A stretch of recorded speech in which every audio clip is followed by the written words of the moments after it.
US President Donald Trump has slapped an additional 25% tariff on goods from India, taking the total tariff up to 50%. Trump's reason for the skyrocketing tariff is India's import of Russian oil. But what surprises the world is when India exposed American trade ties with Russia, Trump shocked the world by admitting that he had no knowledge that the United States imports Russian chemicals and fertilizers.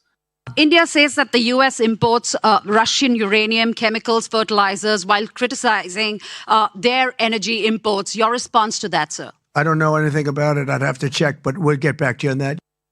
Earlier, India had called the targeting of the country unjustified and unreasonable. India's BRICS partner, Brazil, has taken a firm stand, with its president saying he will invite Trump for COP30 in Belém, but not to discuss tariffs. And you think I won't call Trump? I'm not going to try to convince him of anything he doesn't want to talk. But you can be sure, Marina, I will call Trump to invite him to the COP, because I want to know what he thinks about the climate issue. Some, like the EU, have already struck a deal, while many others are rushing for talks. Following the EU-US deal, a few businesses in Europe heaved a sigh of relief, but for many, it was a burden on business. Of course, it is a burden on business because our products are becoming more expensive for American customers. That is quite clear.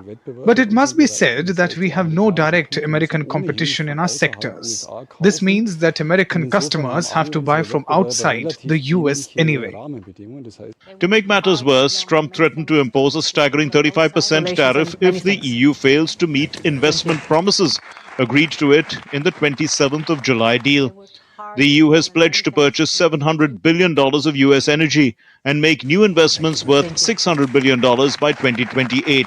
No, it's very hard to see how the EU is going to get this done. And of course, the Trump threat of 35% tariff, if they don't make the number, is very much in line with what everybody has been warning about, that Trump is unpredictable. In Switzerland, the announcement of 39% tariffs on Swiss goods resulted in dismay among firms, which are now bracing for steep decline in US sales. The taxes are enormous.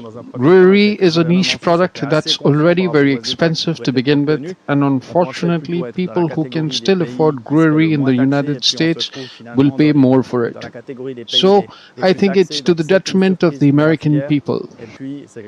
Moving to South Korea, confusion still persists over the timing of promised tariff cuts on the country's car exports to the US from the current level of 25%.